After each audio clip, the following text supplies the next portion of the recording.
Olá, amiguinhos, olha aqui de novo, vamos continuar falando de princípios. Legalzinho?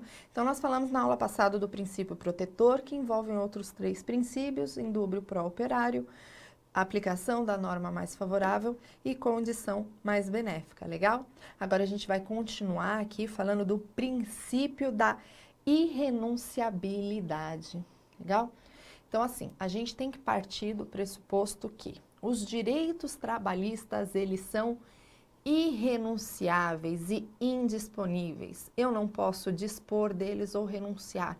Não posso dizer, olha, eu abro mão do meu FGTS ou das minhas férias acrescidas de 1/3, porque são garantias legais. A lei me confere o direito obrigatório àquilo a partir do momento que eu estabeleço uma relação de emprego com o meu empregador, ok? Então, ainda que eu queira abrir mão daquele direito, eu não posso, eles são irrenunciáveis, ok? E aí, quando eu falo de irrenunciabilidade, eu tenho que pensar na origem daquele direito, tá? Então, se a origem dele for legal, tiver positivado, previsto em lei, eu jamais poderei renunciar a ele. Agora, se for uma previsão contratual, dependendo da situação e das circunstâncias, eu posso renunciar. Mas aquilo que a lei diz que é obrigatório o empregador garantir, eu sou obrigada a receber, ok? Então, esse é mais facinho. Então, lembrem, os direitos trabalhistas são irrenunciáveis e indisponíveis. A gente já chegou a mencionar isso nas aulas passadas, ok? Então, gravem esse princípio que é muito importante. Agora, a gente vai falar de um terceiro princípio aí, que é de extrema importância para você. E a gente já mencionou ele quando a gente estudou lá, né, quando a gente iniciou o estudo sobre contrato de trabalho, modalidades de contrato de trabalho, características, que é o princípio da continuidade das relações de emprego. Lembram lá numa das primeiras aulas de direito do trabalho, tá? O que esse princípio faz? Ele visa o quê? Proteger, preservar o contrato de trabalho. Lembra que quando eu falei lá que o contrato de trabalho ele pode ser escrito ou verbal, né? Expresso ou tácito, por prazo determinado e indeterminado. Qual que era a regra? Contrato por prazo indeterminado, justamente em detrimento deste princípio. Por quê? Por conta dessa proteção à continuidade das relações de emprego, né? A gente pode encontrar previsão disso no artigo 10 e 448 da CLT e súmula 218 do TST.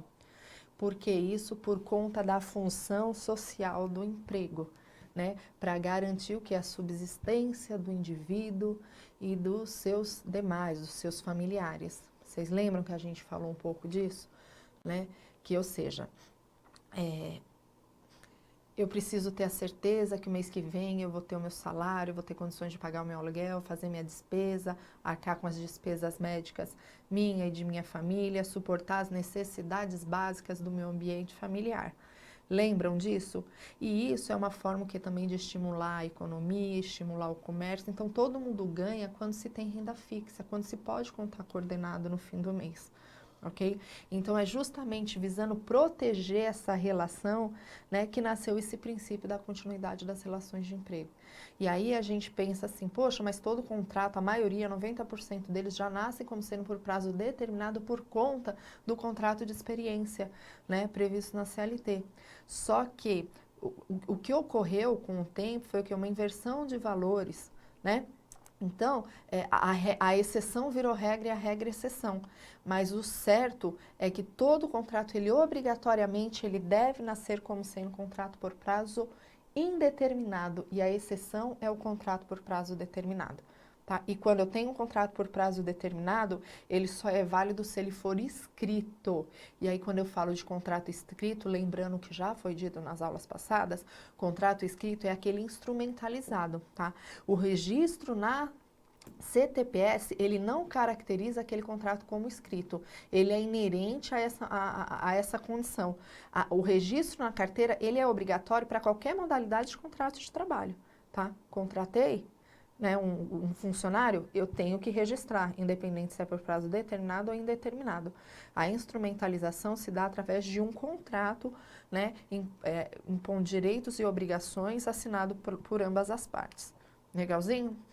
A gente vai voltar na próxima aula continuando aí falando sobre princípios. Eu conto com vocês. Se gostou, curte e compartilha.